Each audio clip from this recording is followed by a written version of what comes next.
দয়াল নবীজিকে পাঠাইলেন আল্লাহ এ দুনিয়ার অন্ধকার ঘুষাইতে, পর দুরূদরে মুমিন নবীজির নামে হরদমে আল্লাহুম্মা সাল্লি আলা সাইয়্যিদিনা মাওলানা মুহাম্মদ ওয়ালা আলি সাইয়্যিদিনা মাওলানা মুহাম্মদ। আমার নবীজির মর্যাদা কোথায় রেখেছে দেখেন। মুসা নবী তুর পাহাড়ে জুতা খোলার আদেশ পায় আমার, দয়াল নবীর জুতার দুলাই আরশ কুরসি ধন্য হয়। আল্লাহুম্মা সাল্লি আলা সাইয়্যিদিনা মাওলানা মুহাম্মদ ওয়ালা আলি সাইয়্যিদিনা মাওলানা মুহাম্মদ। হাজিরিন, আজকে আয়োজিত ইসলামিক জলসা তরিকাতের জলসায় উপস্থিত আশেকান, চাকেরান এবং বিভিন্ন তরিকার মুরিদান, আর উপস্থিত রয়েছেন অত্র এলাকার নেতৃস্থানীয় ব্যক্তিবর্গ, আর উপস্থিত রয়েছেন এদেশের এখানে মসজিদের ইমাম সাহেব কামাল সাহেব, হযরত মাওলানা কামাল সাহেব, আর উপস্থিত হয়েছেন মোহাম্মদ শাহজাহান ভাই, শাহজাহান চিশতি। আমি সকলের কাছে আমার অন্তরের অন্তরস্থল থেকে সালাম জানাই। পর্দারের মা বোন সহ আসসালামু আলাইকুম ওয়া রাহমাতুল্লাহি ওয়া বারাকাতুহু। সম্মানিত শেখ, কি বলবো, অনেক কথাই আমরা সন্ধ্যা মাগরিবের নামাজের পর থেকে আমরা অনেক কথা শুনলাম। শাহজাহান ভাই অত্যন্ত সুন্দর সুন্দর কথা বলেছেন। আবার দেখেন কামাল ভাই, তিনিও অনেক কথা বলেছেন কোরআন হাদিসের আলোকে। আসলে তরিকা, আমার ভাই বলেছেন যার যার তরিকা, তরিকা তো মুহাম্মাদিয়া, এর পিছনে আর কিছু নেই। এখন এখান থেকে আসছে চিশতিয়া, কাদরিয়া, নকশবন্দিয়া, মুজাদ্দিদিয়া। আমরা ইসলামিক মাইন্ডে সবচেয়ে এই চারটা তরিকাকে আমরা গুরুত্ব দিই, কেবল ঠিক না? যেমন চিশতিয়া, কাদরিয়া, নকশবন্দিয়া, মুজাদ্দিদিয়া। তরিকা কিন্তু আছে আরো, হ্যাঁ তরিকা আরো আছে, কিন্তু একজন ছিলেন এই দেশের মধ্যে, তিনি হলেন জামশরীফ মৌলানার পীর ছিলেন যিনি, উনি কিন্তু ওয়াসিয়া তরিকাও পালন করতেন। ওয়াসিয়া মানে ওয়াসকনি রহমতুল্লাহ আলাইহির তার কাছ থেকে যে একটা তরিকা পেয়েছিল, সেটা সুরেশ্বর দরবার শরীফ পালন করে। তো এই জন্য সেখানে আমরা শুনেছি যে 7 তরিকা নিয়ে তারা আলোচনা করে, 5 তরিকা না, মানে 7 তরিকা। যাই হোক, ওদিকে যাইব না। আমরা ইসলামিক মাইন্ডে আমরা যারা তরিকা গ্রহণ করেছি বা তরিকাপন্থী যারা, তারা এই 4টা তরিকা আমরা বেশি প্রাধান্য দিই, আর এটাই আমরা পালন করি। কারণ এই তরিকাটাই আহলে বাইতের তরিকা, এই তরিকাটাই হলো আহলে বাইতের তরিকা। আর বাজে তরিকা, আমার ভাই বলছে আর তা সব ইবলিসের। হ্যাঁ, ইবলিসের তরিকা আমরা বলতে পারি, কারণ খারিজি, বাতিলি, ওয়াহাবি, তাবলিগি এগুলি আমাদের তরিকার মধ্যে নয়, এটা আহলে বাইতের তরিকার মধ্যে নয়, এবং তারা আহলে বাইত মানেও না। যাক, ওদিকে আমি যাব না, কারো গিবাত করতে দ্বারা বসিনি। আসল কথাটা হলো এই, আমরা যারা তরিকা গ্রহণ করেছি, তরিকার কথা আমার ভাই বলবে, কিন্তু আমরা একটা জিনিস, আমার ভিতর থেকে একটি জিনিস হচ্ছে, প্রত্যেক তরিকার, প্রত্যেক যিনি তরিকার প্রধান ছিলেন, যেমন সিস্তিয়া তরিকার প্রধান গৌসুল আজম খাজা মাইনুদ্দিন চিশতি রহমতুল্লাহ, কাদরিয়া তরিকার সর্দার গৌসুল আজম হযরতে আব্দুল কাদের জিলানী রহমাতুল্লাহ আলাইহি, নাম কিন্তু অনেক বড়, আমি সংক্ষেপ করলাম। বাহাউদ্দিন রাদিয়াল্লাহু তাআলা আনহু, তিনি হলেন নকশবন্দিয়া তরিকা, আর মুজাদ্দিদি তরিকার মালিক হলেন হযরতে আল ফেসানি রহমাতুল্লাহ আলাইহি। তো বন্ধুরা, এই চার তরিকার মধ্যে প্রত্যেক তরিকার যে মহাজন যারা ছিলেন তারা কিন্তু নিদর্শন রেখে গেছেন, এক একটা নিদর্শন। যেমন চিশতিয়া তরিকার মধ্যে আমি ছোট্ট করে একটি নিদর্শন দেখাই। হঠাৎ একদিন শেখ ফরিদউদ্দিন আউলিয়াকে এক লোক ধরে বসে রাস্তায়, এই তোমার কাছে কি আছে দাও। এখন বলে, বাবা আমার তো সাধারণ মানুষ, আমার তো কিছু নাই, টাকা পয়সা দাও, দৌলত কিছু নাই।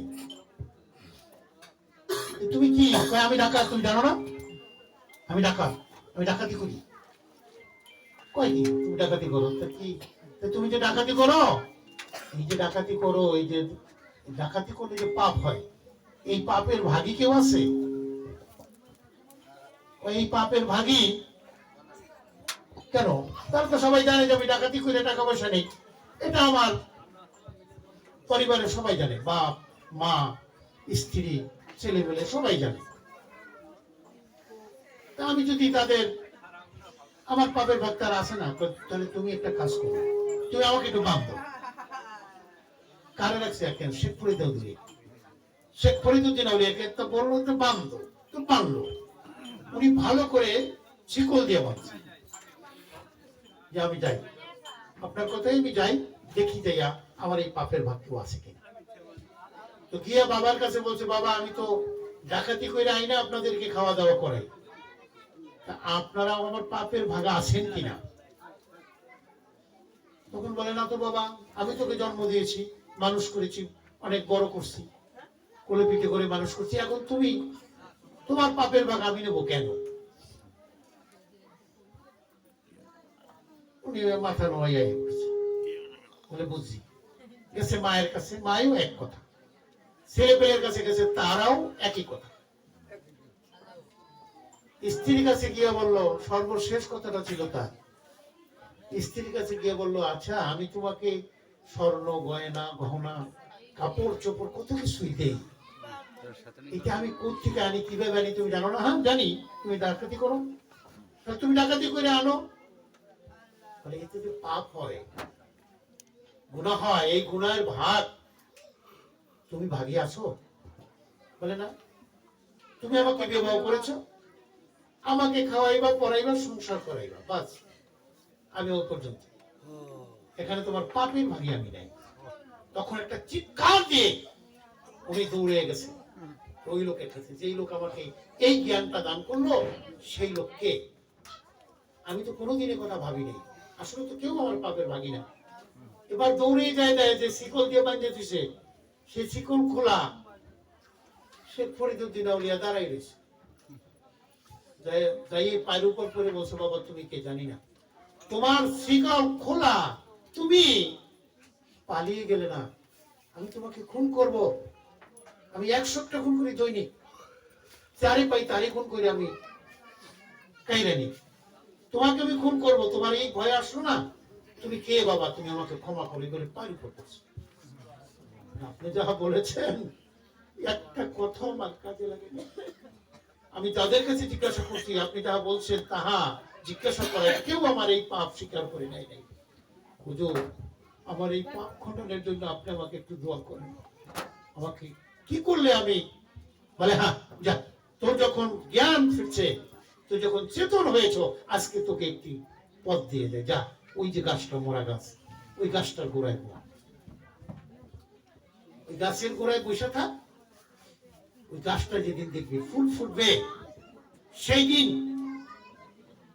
খারাপ লাগেনি বাবা, গাছটা যেদিন ফুল ফুটবে সেই দিন দেখবি তোর মনে করবি তোর পাপ মুছে গেছে।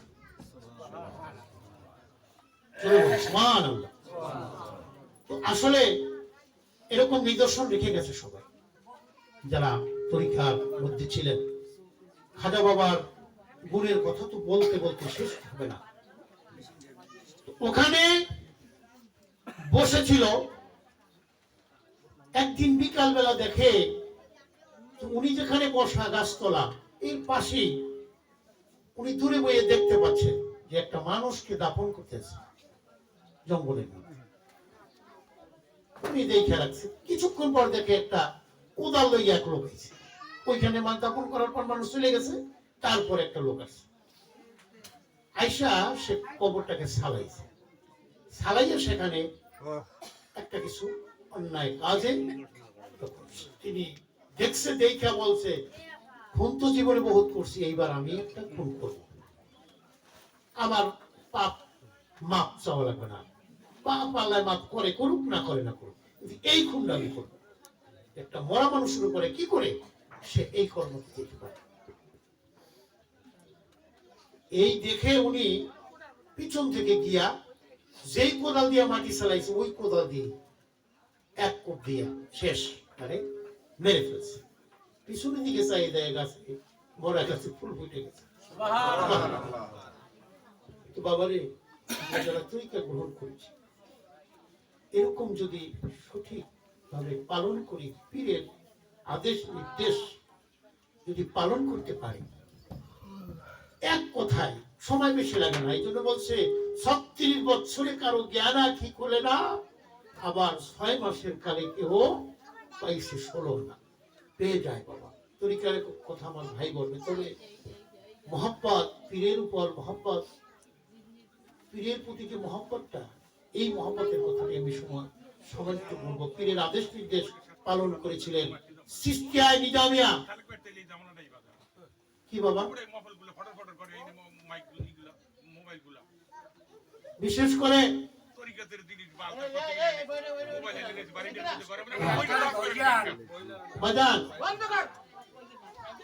নিজামুদ্দিন আউলিয়া আমার জলসা ছিল। হে আমার ভক্তেরা, তোমরা বলো আল্লাহর হুকুম কি? বলে আল্লাহর হুকুম ফরজ। বলে তাহলে আল্লাহর হুকুম ফরজ, রাসূলের হুকুম কি? রাসূলের হুকুম সুন্নাত।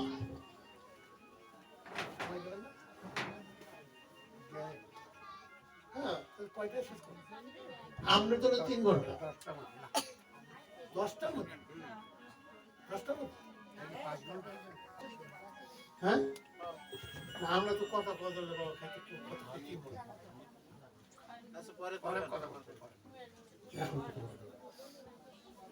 তো আসলে এই যে চিশতিয়া নিজামিয়া তরিকা, আমিও কিন্তু চিশতিয়া নিজামিয়া তরিকার একজন। তো আমার এই তরিকার মধ্যে যিনি এই যে নিজামুদ্দিন আউলিয়া, যিনি আউলিয়া হয়ে গেলেন, হ্যাঁ, শেখ ফরিদুদ্দিন আউলিয়ার ভক্ত। আর ভাই আমার একটি ওয়াজ করেছিলেন, চরমনাই হলো আলউদ্দিন আল সাবেরি, শেখ ফরিদুদ্দিন আউলিয়ার ভাগ্না। তো ভাগ্না তো ভাগ্নাই, আবার ভক্ত। পীরের আদেশে খানা খায় নাই তাকে, এই জন্য সাবরিয়া তরিকা দিয়েছে। আপনি যে বলছেন আসলে সত্য, কিন্তু সাবরিয়া তরিকার যে আইন কানুন, যে আইন কানুন আছে, সেই আইন কানুন গুলা বর্তমানে চরমনাই মানছে না কেন? এটা কারণ যে আইন, সে আইন কিন্তু মানে হ্যাঁ, আমার কালে চিশতিয়া সাবরিয়া, কিন্তু কর্মে যাইয়া আমরা খুঁজে পাই না। যা যার যার কর্ম সে করুক, আমার কর্ম আমি যেন করি। তো সেই নিজামুদ্দিন আউলিয়ার একজন ভক্ত ছিল আমির খসরু, যিনি তার খেদমত করতো আর গান শোনাইতো, দোতারা বাজাইয়া গান শোনাইতো, আর নিজামুদ্দিন আউলিয়া গান শুনতো। তো ওইখানে একদিন সব ভক্ত জিজ্ঞাসা করছিল, বাবারা তোরা বলো তো, তোমরা বলো আল্লাহর হুকুম কি, ফরজ, নবীর হুকুম কি, সুন্নাত। তাইলে নবীর হুকুম সুন্নাত, পীরের হুকুম কি?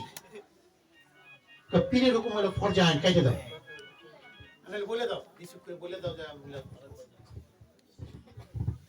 তো পীরের হুকুম ফরজ আইন। এই যে মুরব্বীরা পিছনে তো পীরের হুকুম ফরজ আইন। তখন নিজামুদ্দিন আউলিয়া বলেছিলেন যে বাবা, পীরের হুকুম যদি ফরজ আইন হয়, ফরজ আইন কিন্তু কাজা করা যায়, ফরজ কাজা করলে আবার আদায় করা যায়, কি বলেন ঠিক কিনা? ফরজ কাজা করলে আদায় করা যাবে, কিন্তু ফরজ আইন কখনো কাজা করা যাবে না। এখন বলছিল যে তুমি কি বুঝতে করছো বাবা? বলে হ্যাঁ আমি বুঝতে করছি। বুঝছো যদি বলে থাকো, তাহলে তোমাকে আমি এখন হুকুম দিলাম, আমার দরবার থেকে এখনই বের হয়ে যাবে। সবাই সুবহানাল্লাহ। পীরের হুকুমটা সাথে সাথে তাকে মানতে হবে না? কিন্তু কেমন করে মানবে যিনি 17টি বছর তার পাও বুকের মধ্যে দিয়া, সারা পাও বুকের মধ্যে লইয়া বইয়া থাকতো সারা রাত, পীর ঘুমাইতো আর উনি বসে থাকতো। এইভাবে 17টি বছর যে ছিল, যার খরম মুসা দিত, 24 ঘন্টা সেবায় থাকতো, সেই লোক আজকে 17 বছর পরে তাকে যদি বলে তুমি আমার দরবার থেকে বের হয়ে যাও, তখন সে আর কেমনে থাকে, কেমনে? পীরের হুকুম তো মানতেই হবে, যেতেই হবে, তাকে যেতেই হলো, কিন্তু তার হৃদয়টা কতটুকু ভেঙে গিয়েছিল। উনি বের হয়ে গেলেন, বের হয়ে পাগলের মতো বাড়ির চতুর্দিকে ঘুরতে লাগলেন। বাজান, পীরও কিন্তু তেমনি হয়, ভক্তের জন্য মুর্শিদও তেমনি হয়।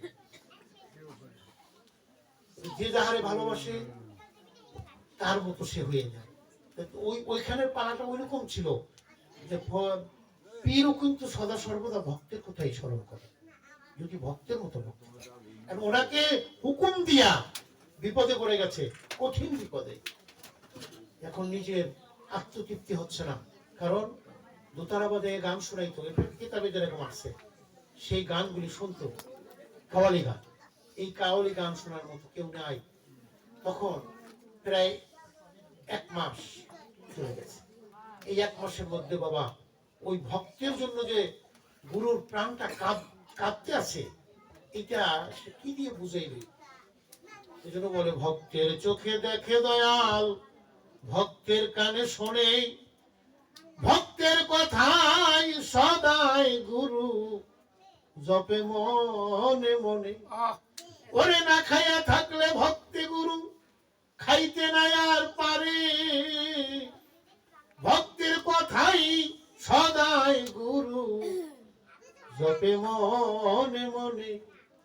আসলে ভক্তের কথা যেমনি আমরা যেমন খাজা বাবাকে ভক্তি করি, আবার যার যার পীরকে আমরা ভক্তি করি বা আমরা স্মরণ করতে থাকি, সংযোগ করতে থাকি, গুরু কিন্তু তেমনি। ওই যে আমার ভাই বলেছিলেন যে স্মরণ করলে কাদা লইয়া, আর রুমাল কাদা লই দৌড়িতেছি, বলে তুই বেলা সাগরের পানি বাঁধতেছ।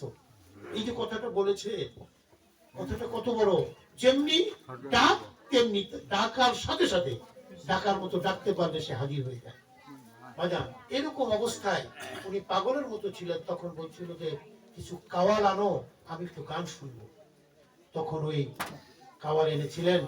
কাওয়ালেরা গান গাইলে তখন তার জুব্বা জামা টাকা পয়সা যা ছিল সব দিয়া শেষ পর্যন্ত খরম দিয়ে দেয়।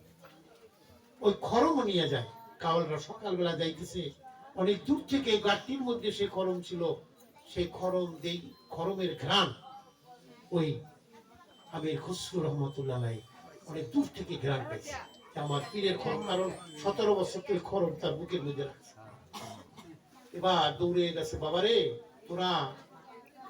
তোরা যে আমার পীরের বাড়ি গেছো, আমি বুঝতে পারছি, সেখানে তোরা আমার তোদের গাঠটির মধ্যে আমার পীরের খরম আছে। খরম যারা উশিলায়, ওই খরমের উশিলায় যদি আমি আমার পীরের বাড়িতে যেতে পারতাম, বাবারা তোরা আমার খরম জল দিবি, বিনিময় তোরা যা চাও আমি তো বিয়ে শাদী করি নাই, আমার সংসার নাই, আমার 8 কাঠা সম্পত্তি আছে, আমি তোদেরকে দিয়ে দিই, তোরা আমার খরম জোড়া দিয়ে দিই। বাবা ওরা খরম জোড়া বলে, টাকা পয়সা লাগবে না, তোর পীরের খরম তুই নিবি না, ধর নিয়ে যা। এবার খরম জোড়া লইছে, বুকের মধ্যে লইয়া, মাথায় রাখবে না, কান্দে রাখবে না, গেড়িতে রাখবে না, কোন জায়গায় রাখবে, বুকের মধ্যে জড়াইয়ে ধরছে। এবার জড়াইয়ে ধইরা শুরু করছে পীরের বাড়ির দিকে হাঁটা, যে আমি এই উশিলায় তাই ওর বুঝে বাবা আপনার খরম আমি নিয়ে আসছি। এই চিন্তা কইরা বাবা যখন সেই পীরের বাড়ির কাছে কাছে গেছে, এর মধ্যে প্রচন্ড বৃষ্টি শুরু হয়ে গেছে। এমন বৃষ্টি হইতেছিল, সুবহানাল্লাহ বলে, কারণ ভক্ত যত আগে বাড়ে তত জ্বালাই পীরে দেয় তাহারে। বাবারে ওই যাইয়া তখন ওই সামনে বাড়ির পাশে দিয়ে যাইয়া দেখে যে পাকা বাড়ি, চতুর্দিকে গেট বন্ধ করা, এখন ঢোকার মতো কোনো জায়গা নেই।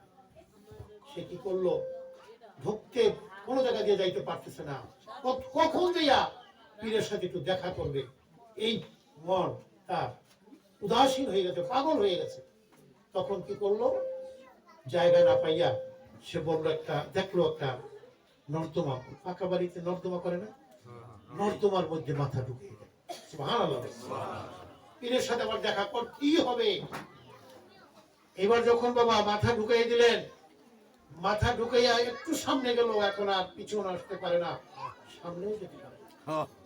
পানি বন্ধ হয়ে গেছে, পানি এমন ভাবে বন্ধ হয়ে গেছে বাবা। এখন ভিতরে যারা কর্মচারী ছিল তারা বাস রক্ষা কইরা কি বাজলো, এইটারে ধাক্কাইতে ধাক্কাইতে তার মাথা মুন্ডল সবকিছু শেষ হয়ে গেল।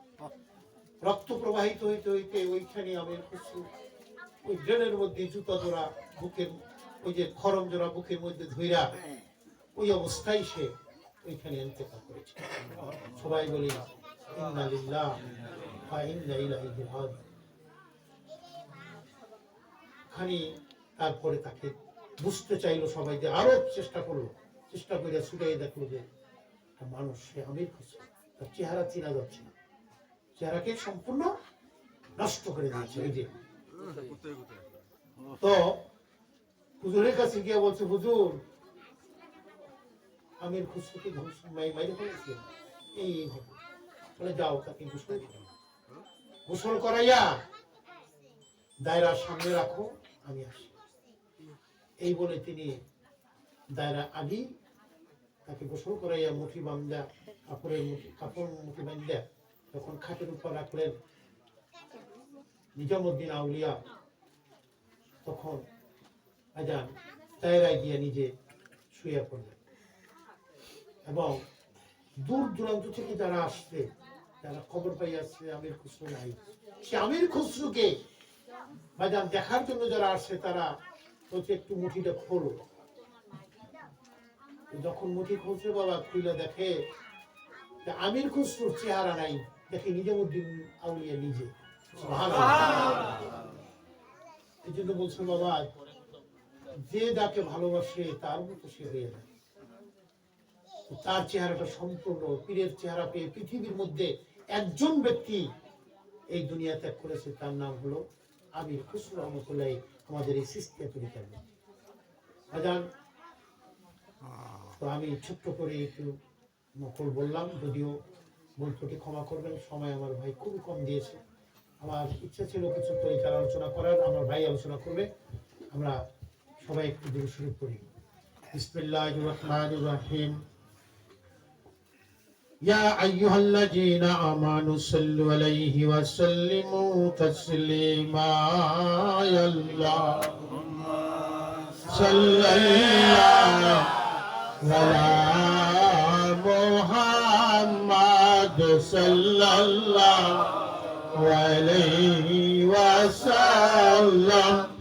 সাল্লাল্লাহু আলা মুহাম্মাদ সাল্লাল্লাহু আলাইহি ওয়া সাল্লাম। ইয়া নবী সালামু আলাইকা, ইয়া রাসূল সালামু আলাইকা, ইয়া হাবিব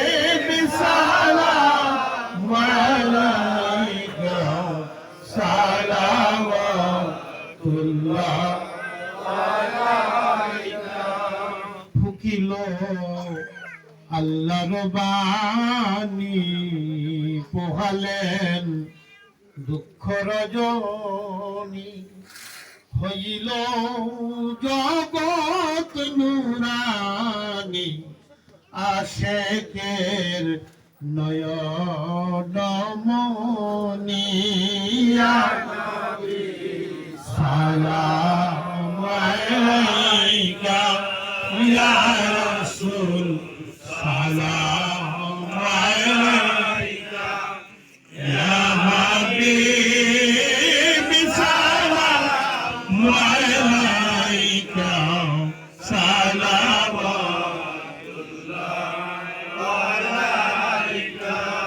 ইয়া রাসূলুল্লাহ,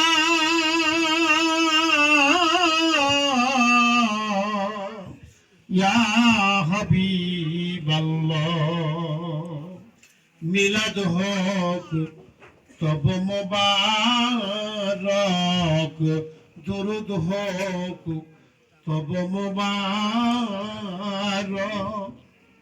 ওগো কিয়াম হোক তব মুবারক, গুলজার হোক তব মুবারক। ইয়া নবী সালাম আলাইকা, ইয়া রাসূল সালাম আলাইকা, ইয়া হাবিব সালাম আলাইকা, সালাওয়াতুল্লাহ আলাইকা। সাল্লামু ইয়াকা মুবারক, সাল্লু আলা সাদর আলামিন মুস্তাফা মাযা ইল্লা রাহমাতাল লিল আলামিন। বেজে রব মেরে দুরুদ ও সালাম, বরগুজিদা নবী বর আপনে মগা। সম্মানিত শেখ, আমরা একটু ছোট্ট করে মুনাজাত করি। আল্লাহুম্মা আমিন আমিন আমিন। ربنا ظلمنا أنفسنا وإن لم تغفر لنا وترحمنا لنكونن من الخاسرين। হে রব্বে কুল ইজ্জত মাওলা, মাগরিবের নামাজ হইতে এখানে যে আলোচনাগুলি হয়েছে, কোরআন হাদিস আয়াত করা, তোমার কালামুল্লাহ শরীফের আয়াত পাঠ করা হয়েছে, তোমার হাবিবের দুরূদ পাঠ করা হয়েছে, ইয়া রাব্বুল আলামিন, ইহাতে যদি কিঞ্চিত ছপ হইয়া থাকে মাওলা গো, তার সাথে কোটি কোটি গুণ সব বাড়াইয়া মদিনায় মাকানে মুহাম্মদ আহমদ মুস্তাফা সাল্লাল্লাহু আলাইহি ওয়াসাল্লামের জেরে কদমে ইয়ার হাদিয়া পৌঁছাইয়া মাওলা গো, তার নুরানি ফায়েজ আমাদের মধ্যে তুমি পৌঁছে দাও। খাস করে বিশ্বের ওলি আউলিয়া গাউস কুতুব পীর পয়গম্বর যে যেখানে রয়েছে মাওলা গো, সকলের আত্মার উপর হাদিয়া পৌঁছাইয়া তানাদের রুহানি ফায়েজ আমাদের মধ্যে তুমি দান করে দাও রব্বুল আলামিন। মাওলা গো, আমরা কি দিতে পারি ওলিয়া উলিয়াদের মাওলা, যদি তারা আমাদেরকে কিছু দান করে, এই আকীদাই, এই আমল, এই নিয়াইতি আমাদের মাওলা, আমরা কিছু দিতে পারি না, এটা সত্য না রব্বুল আলামিন। মাওলা গো, ওই ওলিদের রহমত আমাদের মধ্যে তুমি দান করে দাও, বিশ্বলি খাজা বাবার রহমত আমাদের মধ্যে দান করে দাও রব্বুল আলামিন। আমার পীর সাহেব কিবলা হযরত গাউসুল আজম কাসেম আলী শাহ রহমত আমাদের মধ্যে দান করে মাওলা গো। এই তোমার দোস্তের দুরুদের মহব্বতে আমার ভাই, আমার বন্ধু, আমার বিয়াই সেই খলিলুর রহমান, যার ওসিলায় আমি আজকে বরগুনায় আসা যাওয়া করি রব্বুল আলামিন, তুমি তাকে নিয়ে গেছো, জানি না তুমি তাকে কেমন রেখেছো মাওলা। মাওলা, তার বোন, তার বোনেরা আমাকে এই ভাইয়ের মতো ভালোবাসতো, সেই বোনেরা যারা দুনিয়া আলে আবুয়া, আরো যারা দুনিয়া থেকে চলে গেছে মাওলা, তাদের সকলে রুহ করে হাদিয়ে পৌঁছে মাওলা গো, সকলকে তুমি জান্নাতের বাগিচা পৌঁছে দাও মাওলা। আমি গুনাহগার বান্দা, আমার হাত তোমার পছন্দ না হলে তোমার দোস্তের দুরুদের মহব্বতে আমাদের সকলের গুনাহগুলো তুমি মাফ করে দাও। ربنا لا تزغ قلوبنا بعد إذ هديتنا وهب لنا من لدنك رحمة إنك أنت الوهاب رب ارحمهما كما ربياني صغيرا وقل رب ارحمهما كما ربياني صغيرا سبحان ربك رب العزة عما يصفون سلام على المرسلين walhamdulillahi rabbil alamin bahke kalimati wa la ilaha illallah muhammadur rasulullah sallallahu